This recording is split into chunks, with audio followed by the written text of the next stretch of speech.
한 잔만 마시면서 시작할게요. 지금 티나이들도 앉아 계신 건가요? 네. 오케이. 자, 반갑습니다. 저는 잠실 센터에 있는 김용성이에요. 우리 10월 달에 한번 봤었죠? 네. 오늘은 말씀을 가지고 여러분과 함께 이야기를 나눠볼 겁니다. 오늘 이제 함께 나눌 주제, 예수님의 관점으로 서로를 봅시다라는 내용이에요. 이거를 이제 고민을 하기 시작을 했죠. 어떤 말씀을 준비할 것인가? 저 자신에게도 들려주고 싶고 또 우리가 같이 배웠으면 하는 것은 뭘까? 그래서 예수님에 대해서 이제 보게 됐습니다. 아시다시피 예수님은 사람들을 만나면 그냥 그대로 보지 않으시고 하나님이 심어 놓으신 씨앗, 우리가 탤런트라고 부르기도 하죠. 그가 갖고 있는 재능을 보고 이걸 어떻게 꺼내 쓸 것인가, 어떻게 이 사람을 변화시킬 것인가, 거기에 관심이 많으시잖아요. 그래서 일부는 예수님을 만나면 싫어하는 경우가 있어요. 그래서 떠나는 경우가 있지만 예수님을 따라다니는 사람치고 변하지 않은 사람들은 없었던 것 같습니다. 왜냐하면 가만두지 않으시니까, 이 사람을 바꿔놓으시니까. 그래서 오늘은 저하고 같이 예수님을 만났던 사람들의 이야기를 보면서 예수님께서 어떻게 사람들을 변화시켰는지, 도대체 무엇이 남다른지, 또 우리가 무엇을 배울 수 있는지 생각을 해보겠습니다. 예수님을 만났던 사람들의 이야기가 아주 상세히 적혀 있지는 않아요. 그래서 우리가 일부 빈칸은 영화적 상상력을 좀 넣어가면서 한번 따라가 보도록 하겠습니다. 여러분께서 함께 저랑 같이 시간 여행을 해주셨으면 좋겠어요. 준비가 좀 되셨나요? 네. 오늘은 화면은 없고요. 그냥 저랑 이렇게 이야기를 하다가 제가 중간중간에 성경 말씀을 읽을 거고, 마지막에 성경 구절을 몇 개 제가 말씀을 드리면 그때쯤은 적어 놓으셔도 되고 또는 펼쳐 보셔도 돼요. 요즘은 우리가 책을 안 가지고 다니고 이렇게 폰으로 다 하다 보니까 메모를 좀 안 하지만 한번 참고해 보세요. 오늘 메모하셔도 뭐 나쁘진 않을 것 같아요. 자, 먼저 만날 사람은 세무공무원입니다. 여러분 주변에 혹시 공인세무사 또는 세무공무원들이 있으신가요? 가족이나 친구 중에 뭐 공인세무사가 있는 경우도 있고 또는 일하다가 세무공무원들을 만나본 경우도 있으실 거예요. 어떤가요? 그분들은 어떤 능력과 어떤 성격을 가지고 있나? 한번 상상해 볼까요? 짐작하시겠지만 숫자 계산에 빨라야 돼요. 정확해야 돼요. 그리고 매사에 꼼꼼해야 돼요. 덤벙덤벙 일했다가는 사람들한테 항의받을 겁니다. 이게 4자예요, 9자예요, 5자예요. 이렇게 쓰면 내가 돈을 얼마를 내라는 겁니까? 이런 항의를 받을지도 몰라요. 그래서 기억력도 부실하고 계산도 잘 못한다? 이러면 세무공무원으로 성공하는 건 뭐 둘째치고 살아남는 것 자체가 어려울 겁니다. 성경 안에서 만나는 세무공무원이 하나 있는데요. 이름이 레위예요. 어렸을 때부터 아마 모르기는 해도 영화적 상상력을 좀 더하면 굉장히 숫자 계산이 빠르고 정확하고 기억력도 좋았을 것 같아요. 한번 본 것은 잊어버리지 않는다. 아버지가 얼마나 자랑스러웠을까. 아마 모르긴 해도 레위의 아버지 알페오가 레위를 데리고 다니면서 얘가 우리 집 아들이야, 얘한테 물어봐. 그러면 사람들이 이것저것 물어보면 기억한 대로 말을 할 거고, 사람들은 이 집안에 인물 났네 막 그러실 거예요. 그리고 아마 알페오는 얘기했을지도 모릅니다. 드디어 우리 집안에 성경학자가 하나 나올 것 같다. 얘는 들으면 잊지를 않아요. 사람들한테 이렇게 왜 그런 거 있죠? 부모가 좀 자식이 자랑스러우면 괜히 이렇게 끌고 다니면서 여기 보여주고 저기 보여주고, 사람들이 얘는 진짜 뭐가 될 것 같다라고 했을 거고, 아버지 알페오는 그랬겠죠.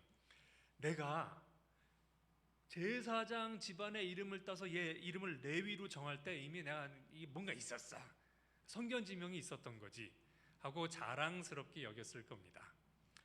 그런데 이 아이가 자라서 직업을 다른 걸 골라요. 세무공무원이 되겠다는 거예요. 뭐 나쁠 게 뭐가 있어. 근데 문제는 시대가 안 좋았어요. 당시 세무공무원이라 하면 로마 제국을 대신해서 동족으로부터 세금을 걷는 사람입니다. 경멸적인 표현으로 세리라고 불렀죠. 자, 한번 상상을 해보세요. 일제시대 때 일본을 대신해서 동족 조선인들에게 세금을 걷어가는 조선 사람, 뭐라고 불렀을까? 매국노, 변절자, 이렇게 부르지 않았을까요? 아마 레위도 그런 취급을 받았을 것 같아요. 한때는 야, 쟤 진짜 똑똑해, 기억력 엄청 좋아 라고 했는지 모르겠지만 이제는 알페오가 고개를 들고 길을 다닐 수가 없어요. 심지어 짓궂은 사람들은 물어봐요. 그 집에 그 잘난 아들 레위는 어디 있어? 알페오는 얘기했을 겁니다. 그 아들 죽었다. 우리 집에 그런 애 없다. 의절한 거죠. 함께 놀았던 어렸을 때 친구들은 이제 그를 보고도 외면을 했을 겁니다. 투명인간 취급을 받는 거죠. 세리로 일하면서 돈은 많이 벌었을 것 같아요. 집도 크게 마련하고, 하지만 그 집에 찾아오는 사람들은 없었을 겁니다. 기껏해야 자기처럼 손가락질 받으면서 일하고 있는 또 다른 세리들이나, 아니면 동네에서 저런 죄인들 봐라 라고 외면당했던 사람들 정도나 이 집에 찾아올까. 아마 넓은 집에서 좋은 가구 안에서 외로움을 느끼지 않았을까 싶습니다. 그런데 어느 날 이 사람이 자기 사무실에 앉아 있었어요. 아마 모르기는 해도 도심 가운데 있었겠죠. 그리고 동족들의 돌팔매를 피하기 위해서라면 아마 로마 군인의 호위를 받았을지도 모릅니다.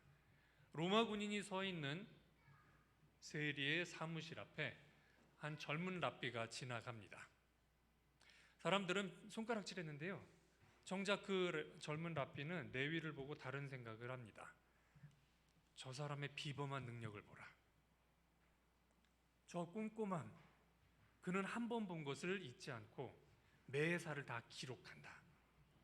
이 사람은 복음의 전도자가 될 것이고 복음의 기록자가 될 것이다. 그래서 이 랍비가 레위를 불러요. 그 모습을 성경은 이렇게 기록하고 있습니다. 예수께서 길을 가시다가 알페오의 아들 레위가 세관에 앉아 있는 것을 보시고 말씀하셨다. 나를 따라오너라. 레위는 일어나서 예수를 따라갔다. 사람들이 그전까지는 저놈의 레위라고 했을 텐데요, 레위가 예수를 따라가고 나서부터 다르게 변했어요. 훗날 마태라고 불린 이 레위는 예수님이 다윗 왕의 직계 자손임을 보여주는 족보로부터 복음을 씁니다. 그리고 일거수일투족을 기억하고 기록해서 그 중에 알짜배기만 남겼는데도 무려 28장이나 돼요. 다른 복음서들 중에 제일 길어요. 그가 한때는 민족의 반역자 소리를 들었지만 복음서 중 가장 유대의 전통에 충실하고 공동체 정신을 살렸기 때문에 이제 사람들은 그가 한때 로마 제국을 위해서 일했던 변절자라는 흑역사를 기억하지 않습니다. 그리고 그를 마태라고 부르죠. 예수님은 이처럼 사람들의 가능성에 집중하세요. 또 다른 사람을 만나볼까요? 이번엔 어부입니다. 이름은 시몬이에요. 어부를 한번 상상해 볼까요?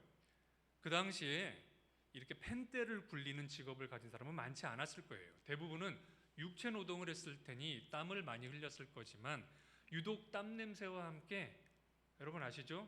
어시장에서만 느낄 수 있는 비린내를 풍기는 사람이에요. 낮 시간에 일하고 나면 속칭 땀에 쩔어요. 근데 이 사람은 놀라운 장점이 있어요. 밤이 되면, 또 안식일이 되면 굳이 회당에 가서 성경을 공부해요. 피곤할 텐데. 성경, 토라를 공부하고 나서 이런 생각을 해요. 이 토라, 성경 말씀이 얘기하신 그 메시아는 언제 오시나? 신실함이 있었던 것 같아요. 그리고 결혼도 했어요. 다른 구절을 보면 장모님하고도 그렇게 멀지 않은 곳에 살았던 것 같아요. 아마 가정적인 남자였던 것 같습니다. 그런데요, 이 시몬은 타고난 리더였던 것 같아요. 아마 동네에서도 야, 문제 생기면 쟤한테 얘기해. 특히 그 동생이 하나 있었는데 이름을 아시든가? 안드레라고. 뭐만 생기면 형한테 와. 형 그거 봤어? 형 내가 뭐 좋은 거 하나 봤다. 형 일로 와봐. 온 동네 다 끌려다녀요. 왜냐하면 얘가 리더야. 타고난 리더가 있죠. 어디 가나. 그래서 사람들이 문제 생기면 아이 잠깐 와보시게. 아이 다 이걸 누가 해결하나 우리 동네에서 당신이 해야지 라고는 했지만, 근데 결정적인 약점이 하나 있어요. 뭐냐면 즉흥적이야. 돌발적이에요. 예측이 잘 안 돼. 대표적인 사건, 어느 날 이 시몬이 생업이죠. 물고기를 잡다가 젊은 랍비 한 분을 만나요. 그분의 말씀이 워낙 감동적이어서 나 이분 따라가야겠다. 그러고 어떻게 해요? 그 자리에서 다 놓고 나가. 여기 이제 결혼하신 자매분들 한번 상상해 보세요. 집에 있는데 띵동, 뭐지? 쿠팡인가? 반가운 사람이죠. 문을 열어봤는데 그보다는 반갑지 않지만 남편이 서 있어. 근데 이 시간에 왜 오지? 당신 무슨 일 있어? 근데 남편이 얘기해. 자기야, 나 회사 그만뒀어. 선교사 할 거야. 이거를 여기까지 차오르는 말은 당신 미쳤어? 이 말이지만 선교사라니까 차마 그 말은 못하고 알았어 이러고 이제 들어 눕는 거지. 아니 미리 예고를 좀 해주든가. 이거 어떻게 바로 그만둬요? 근데 이 사람은 바로 그만둬요.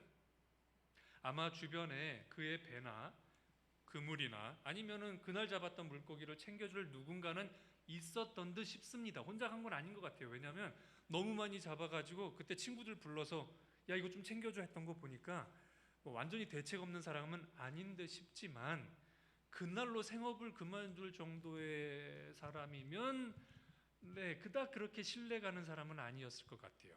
아마 동네 사람들이 문제가 생기면 제일 먼저 찾아가서 야 네가 좀 나서서 좀 해결해 라고 할지언정 돈은 안 빌려줬을 것 같아요. 왜냐하면 받을 길이 없어. 어떻게 될지 몰라요. 그런데 이번에도 아까 그 젊은 랍비 한 분이 오셔서 이 사람을 만납니다. 그리고 그에게 특이한 이름을 줘요. 게바. 번역하면 바위입니다. 누가 여러분한테 용성아 이제 너를 돌덩이라 부르겠다. 그러면 여러분 기분 좋으시겠어요? 뭐 돌대가리라는 말이야 뭐야 이거 돌려가는 것도 아니고 라고 생각할 수 있겠죠? 그 장면을 성경은 이렇게 기록하고 있습니다. 예수님이 시몬을 보시고 너는 요한의 아들 시몬이다. 그러나 앞으로 게바라고 부르겠다 하고 말씀하셨다.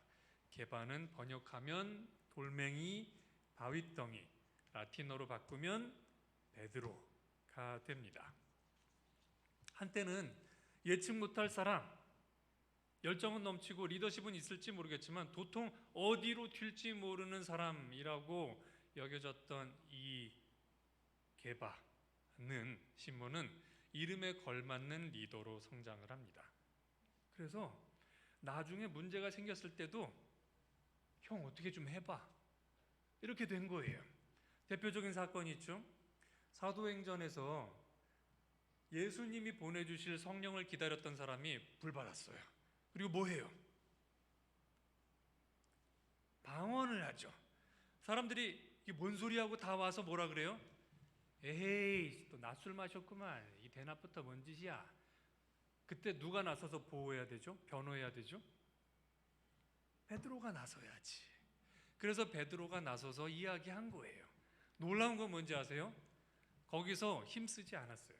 대신 요엘서를 언급하면서 이야기를 합니다. 아니 바다에서 물질하던 사람이 언제 요엘서를 외우고 다녔대? 여러분 요엘서 어딘지 찾으실 수 있어요? 쭉 넘기면 바로 나와요?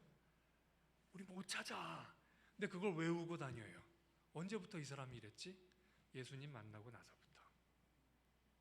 예수님을 만나고 나자 그 예측 불가능하고 돌발적인 시몬은 듬직하고 흔들리지 않은 돌덩이 같은 리더가 됩니다. 예수님이 사람을 바꾸셨어요.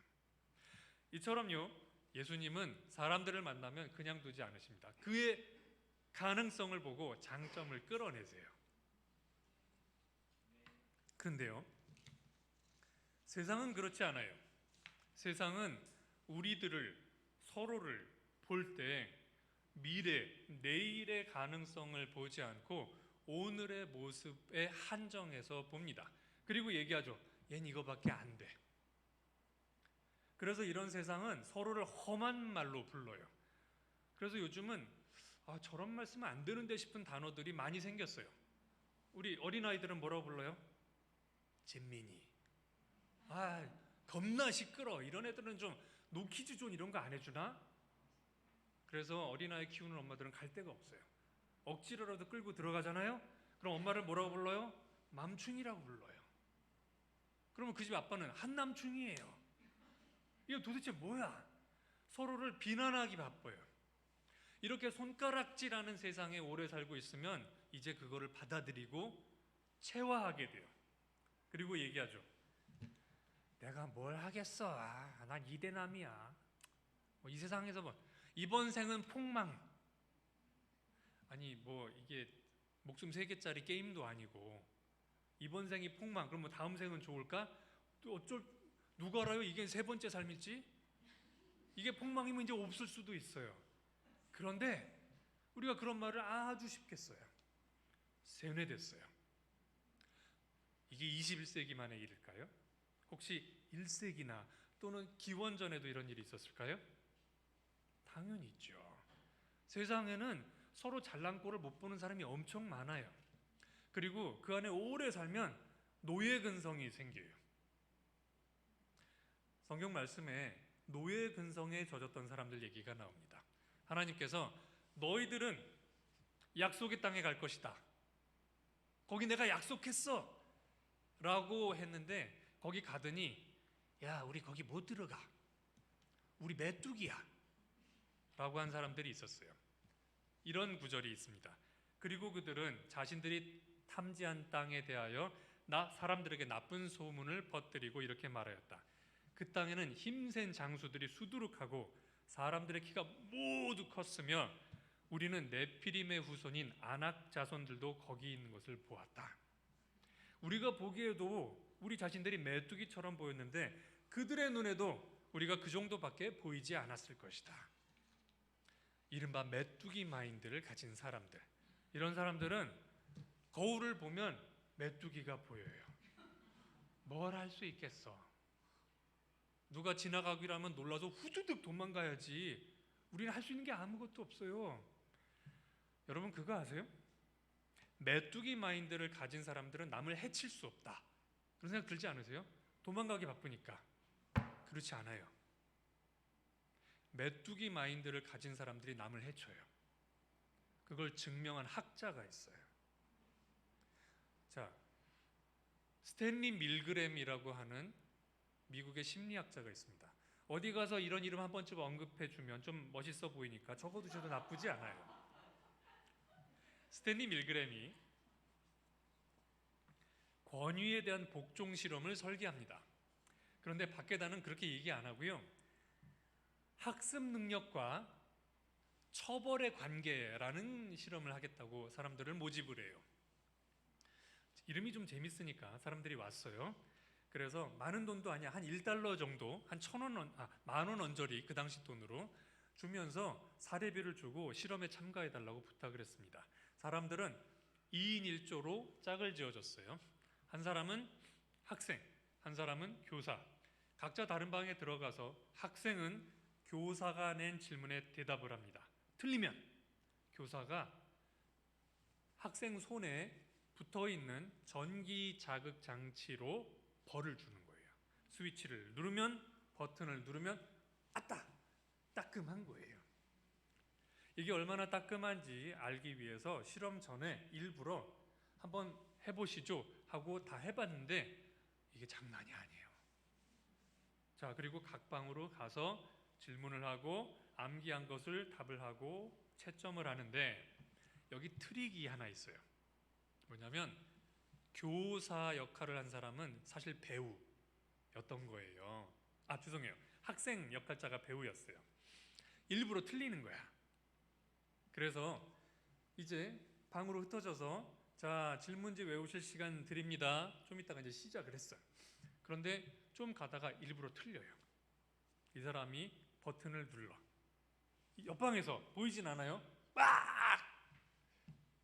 소리는 들리는데 누른 사람이 자기가 놀래. 으씨, 되게 아픈가 보다. 근데 이 실험상 틀리면 정신 차리라는 의미에서 전압을 높여요. 어디까지? 450볼트까지. 상식적으로 우리가 쓰는 전압이 얼마 정도 되죠? 220이죠. 미국은 110볼트 씁니다. 그걸 감안해 보면 자기네들이 쓰는 일상 전기의 전압의 4배예요. 어떻게 될까? 최소 아픈 거고 심하면 전기 충격에 놀라 심장이 멈추겠죠. 죽을 수도 있는 거예요. 그걸 상식적인 성인이라면 예상할 수 있을까요? 없을까요? 당연히 있죠. 게다가 버튼을 누를 때마다 옆방에서 그만하고 싶어요. 보내주세요. 저기 눌러요? 나중에 이제 겁이 나는 거예요. 내가 이거 눌러도 되나? 그래서 이렇게 어깨 너머로 보면 뒤에 있는 교수가 누르세요. 권위 있게. 그러면 아프대는데 이게 실험의 목적입니다. 선생님, 이거 하시겠다고 여기 온 거잖아요. 누르세요. 그러다 다치기라도 하면 제가 책임집니다. 이 실험은 제가 설계했고요. 제가 뭐 하는지 압니다. 선생님은 시키는 대로나 하세요. 만약에 이 실험 망가지면 책임지실 겁니까? 그거는 그럼 하세요. 처음에 이 실험을 설계했을 때 과연 누가 사람이 죽을지도 모르는 450볼트까지 전압을 올리겠어? 기껏해야 5%? 그 정도 아닐까? 실험 결과 60%가 넘는 많은 사람들이 치명적일 수도 있는 450볼트까지 눌렀어요. 다수의 사람들이 중간중간 멈췄고 이래도 됩니까? 라고 거듭 물어보고 내켜하지 않으면서도 이걸 올렸어요.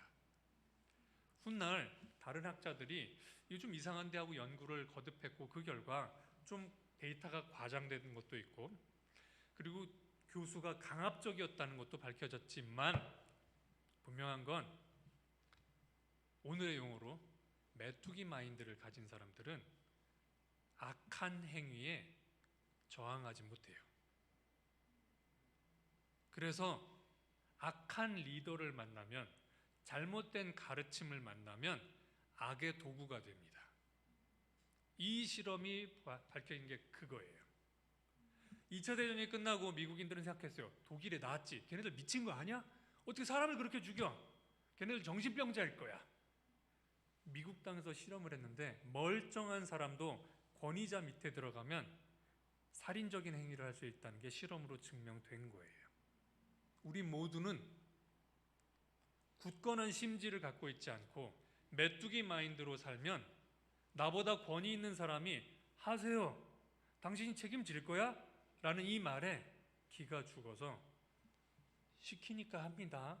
전 책임이 없어요.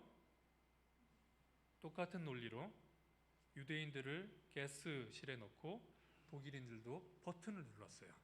시키는 대로 한 겁니다. 전 책임이 없어요. 라고 말하면서 가능성에 집중할까요? 아니면 넌 가능성이 없어 라고 할까요? 우리가 가능성에 집중하지 않고 저는 할 줄 아는 게 없어요. 메뚜기 마인드를 가지면 뭐 그냥 조용히 살다 이 세상 가는 게 아니에요.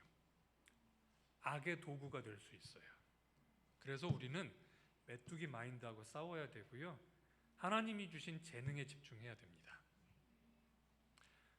하나님께서 사람들한테 여러 가지 가능성을 심어주셨어요. 그죠?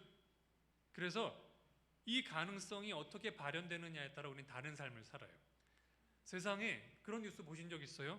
지난해 소방관이 150명 태어나고 검사가 40명 태어났고 간호사가 400명 태어났다 이런 뉴스 보신 적 있어요? 없어요. 단지 여자아이가 태어나고 남자아이가 태어날 뿐이에요. 그런데 그 아이들이 나중에 선생님이 되고 치킨집 사장님이 되시고 소방관이 되고 경찰관이 되고 일부는 범죄자가 되는 거예요. 그가 갖고 있는 가능성이 인생에서 누구를 만나서 어떻게 발현되느냐에 따라 다른 인생을 사는 거죠. 그래서 우리가 어린아이들을 보면 그걸 느껴요. 야, 얘네들 정말 이쁘다. 하지만 어떤 사람들은 어린애들을 보면 다른 생각해요. 아, 저 시끄러운 잼민이들. 예수님한테 다가갔던 아이들도 그런 대접을 받았어요. 한 무리의 사람들이 아이들을 데리고 옵니다. 저기 선생님, 우리 애한테 손 한번 얹어주고 축복기도 한 번만 해주세요. 그래서 아이들이 몰려왔는데 예수님 근처에 있던 어른들은 에이, 저 시끄러운 애들, 어린 회방꾼만 봤어요. 예수님은 다르게 생각하셨습니다. 어린아이들 얼굴에서 미래의 복음 전도자, 기도의 용사, 미래의 봉사자들을 보셨어요. 그래서 야, 그 아이들을 물리치지 말고 내게 가까이 오게 하라, 이렇게 하셨죠. 이 장면을 성경은 이렇게 기록합니다. 그때의 사람들이 예수께 어린이들을 데리고 와서 손을 얹어서 기도하여 주시기를 바랐다. 그런데 제자들이 그들을 꾸짖었다. 그러나 예수께서 말씀하셨다. 어린이들이 내게 오는 것을 허락하고 막지 말라.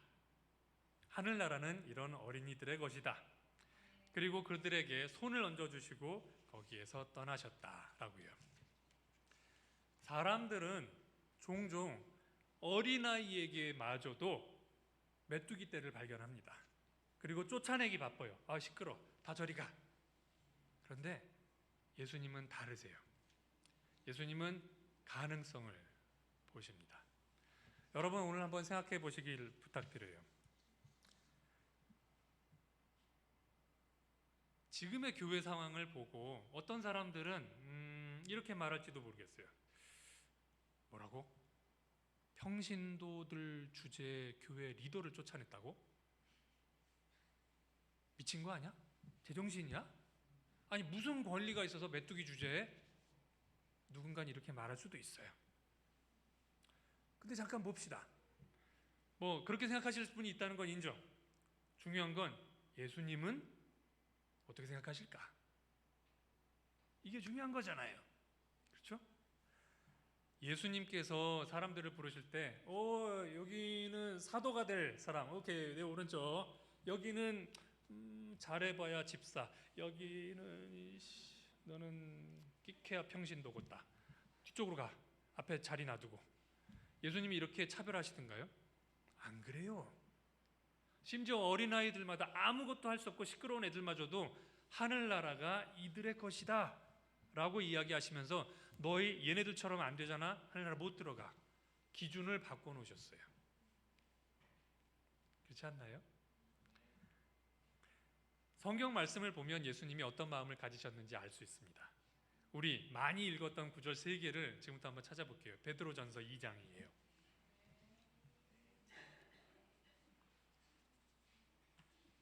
제 이야기는 이제 거의 후반부, 중반부에 들어갑니다.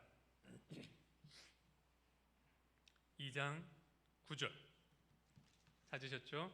성경 공부할 때 늘 한 번쯤 읽어봤던 겁니다. 자, 2번을 읽을 텐데 한 번은 같이 소리내서 읽고요. 또 한 번은 뭐 묵상하고 조용히 읽어볼게요. 자, 같이 읽겠습니다. 시작.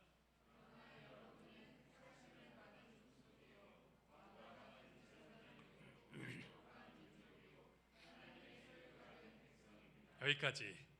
자, 여러분은 하나님이 선택한 메뚜기입니다 라고 쓰여있지 않죠? 다시 한번 읽어보세요. 소리 내지 말고.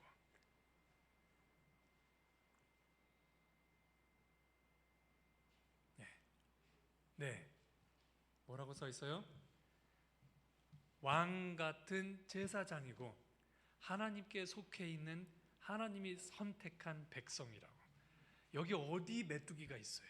없어요. 그렇지 않나요? 또 다른 구절을 볼까요? 예수님께서는 그럼 이건 베드로가 쓴 거니까 약간 신뢰성이 떨어진다고 칩시다. 예수님은 뭐라 그러셨는지 요한복음 15장 15절이에요. 자, 찾고 잠깐 기다리시고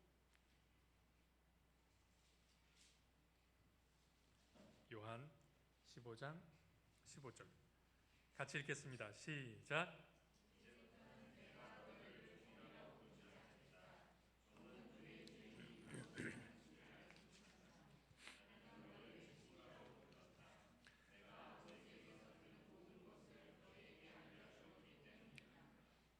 예수님의 종이 아니고 친구라고 합니다. 여러분, 세상에서 대통령하고 친구 먹기 쉽지 않고요, 장관하고 아는 체 하기도 쉽지 않은데 세상을 만드신 하나님의 아들하고 친구라고 우리를 불러주셨어요. 근데 누가 감히 메뚜기를 운운할 수 있을까요? 마지막은 이겁니다. 요한복음 14장 12절이에요. 엄청난 구절이 있습니다. 한 번쯤은 다 읽어보셨는데 우리 소리내서 읽어보겠습니다. 14장 12절 시작.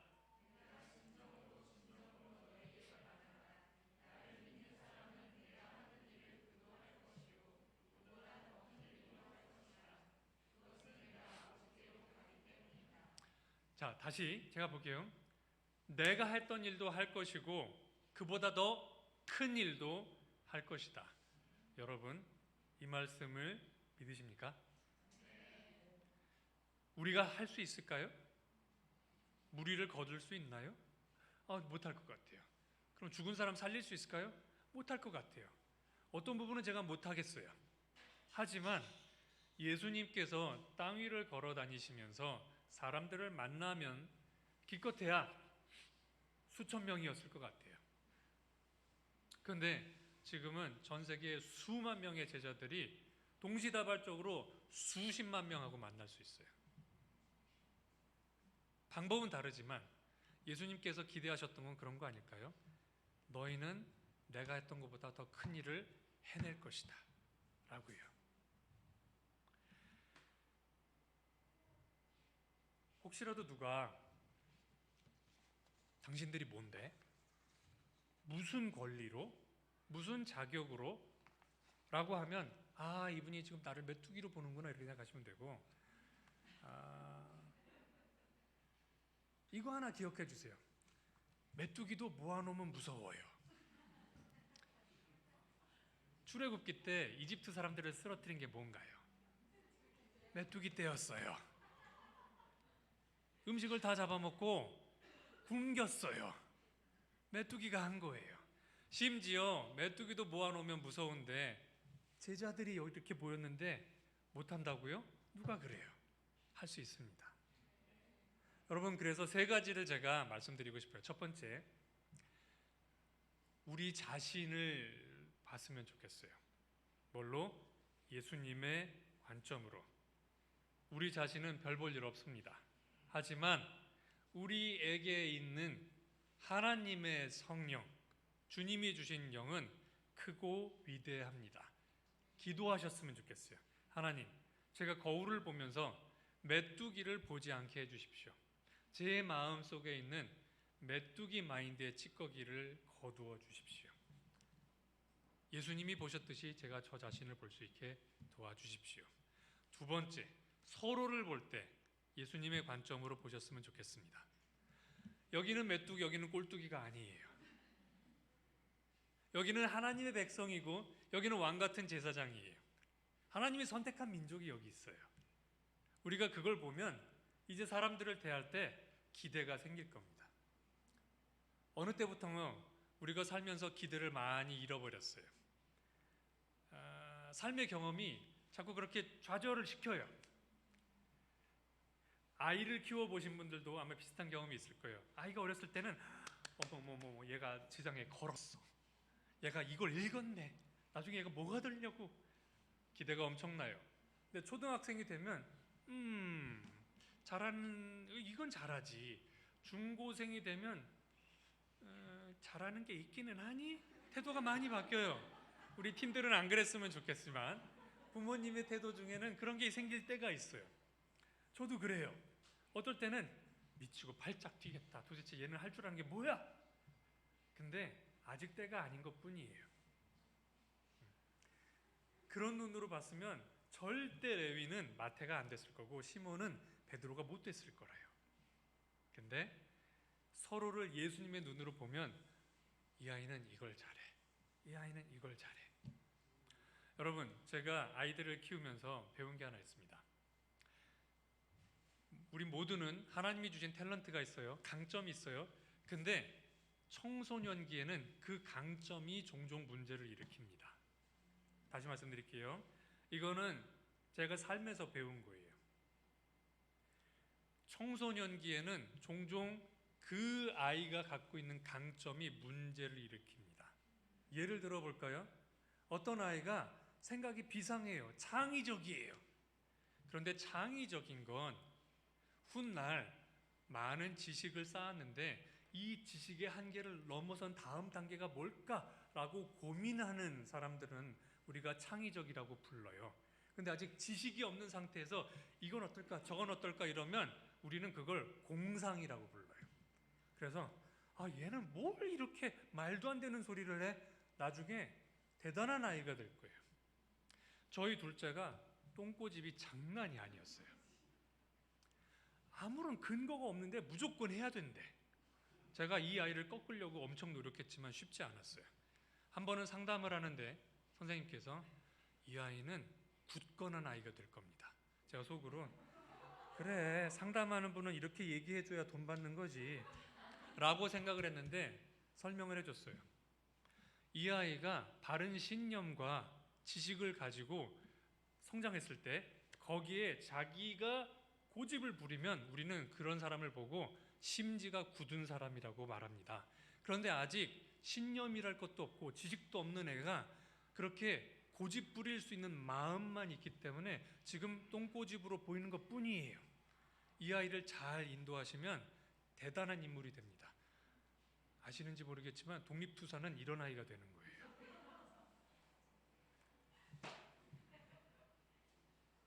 강점이 있습니다. 지금 우리 눈에 안 보일 것뿐입니다. 세 번째, 자기 자신이 더 이상 메뚜기가 아니라는 걸 아신 분들, 서로에게 강점을 발견하신 분들은 뭐 해야 될까요? 교회를 섬기세요. 이제 더 이상 저 사람이 할 거야, 이분은 뭐뭐 자리 맡았잖아, 이분은 뭐래, 그런 거 없어요. 그러기 때문에 문제가 생길 것뿐이에요. 누군가에게 맡기고 나는 뒤로 빠져서 알아서들 하시겠지, 난 메뚜기니까 뒤에서 구경이나 할래. 그러면 교회가 아니라 군대도 정부도 다 망합니다. 모두가 뒷짐지는 사회에서는 되는 일은 하나도 없어요. 그리고 딱 하나만 가능해져요. 독재자만 탄생하게 돼요. 메뚜기가 있는 곳에서 독재자가 나오는 법입니다. 여러분, 우리는 대단하지 않습니다. 우리 그건 인정합시다. 별 볼 일 없는 사람들이에요. 하지만 하나님께서 성령을 부어주시면 여러분 아시죠? 그릇이 중요한 게 아니라 그릇 안에 뭐가 담겼는지가 중요한 거예요. 우리는 별 볼 일 없지만 성령이 대단하시기 때문에 우리의 미래는 밝습니다. 그리고 개개인은 약할지 모르겠지만 이렇게 모여있으면 하나님이 큰 일을 하실 겁니다. 둘만 모여도 거기 함께 하신다 그랬는데 40명, 50명이 모인 곳에 주님이 없으시겠어요? 우리가 기억하고 변화하시기를 권해드리고 저 또한 이 말씀을 스스로 반응하기를 바라면서 마치겠습니다. 고맙습니다.